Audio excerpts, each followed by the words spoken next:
মুন্সিগঞ্জে অধিকাংশ সেতুর কাজ ধীর গতির কারণে চরম দুর্ভোগ চলাচলকারী যানবাহন এবং যাত্রীদের।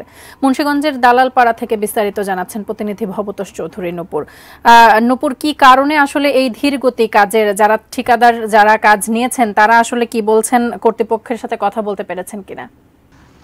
আসলে তাসফিয়া, আপনি জানেন যে সারা দেশের মতো মুন্সিগঞ্জের সড়কগুলোতে বিভিন্ন উন্নয়নমূলক কাজ চলছে। আপনাকে জানিয়ে রাখি যে মুন্সিগঞ্জে কিন্তু দুটি মহাসড়ক রয়েছে। একটি ঢাকা চিটাগং মহাসড়কের কিছু অংশ পড়েছে মুন্সিগঞ্জে এবং ঢাকা মহাসড়কের অংশ মুন্সিগঞ্জে। পাশাপাশি আপনার আঞ্চলিক সড়ক রয়েছে 6টি এবং জেলার সড়ক রয়েছে 12টি। আসলে এইসব সড়কগুলোতে কিন্তু প্রতিনিয়তই কিন্তু কাজ হচ্ছে, বিভিন্ন ধরনের সড়ক উন্নয়ন, রাস্তা প্রশস্তীকরণ, ব্রিজের কাজ হচ্ছে। আমাদের এই মুন্সিগঞ্জের টোটালি কিন্তু সড়ক ও জনপথের আন্ডারে কিন্তু প্রায় আপনার ব্রিজের কাজ হচ্ছে অনেকগুলো, আপনার 48টি ব্রিজের কাজ হচ্ছে। তার মধ্যে কিন্তু আপনার অনেকগুলো ব্রিজে কিন্তু এখন পর্যন্ত কাজ প্রায় সম্পন্নর পথে, কিন্তু আবার অ্যাপ্রোচ সড়কগুলি রয়েছে যেগুলো কিন্তু এখনও সম্পন্ন নয়। আপনি দেখতে পাচ্ছেন যে আমি আমার পেছনে যে ব্রিজটির কারণে কিন্তু প্রতিনিয়ত এই ব্রিজ এলাকাতে কিন্তু যানজটের সৃষ্টি হয় এবং আপনার উভয় পাশ থেকে গাড়ি আপনার ভীষণ একটা সমস্যা হয়। এখানে প্রায় 2 ঘন্টা অপেক্ষা করতে হয় এখানকার যে যান দিয়ে চলাচল করে যানবাহনগুলো।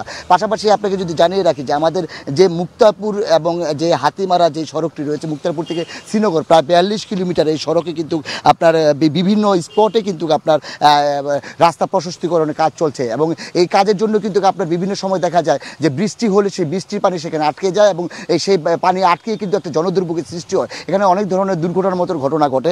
তাছাড়া আপনি যেমনটি বলছিলেন যে এইসব ধীরগতির কারণটা কি, আসলে এইসব যে এই ব্রিজগুলোর কাজ শুরু হয় আরও 2 বছর আগে থেকে এখনও চলমান রয়েছে।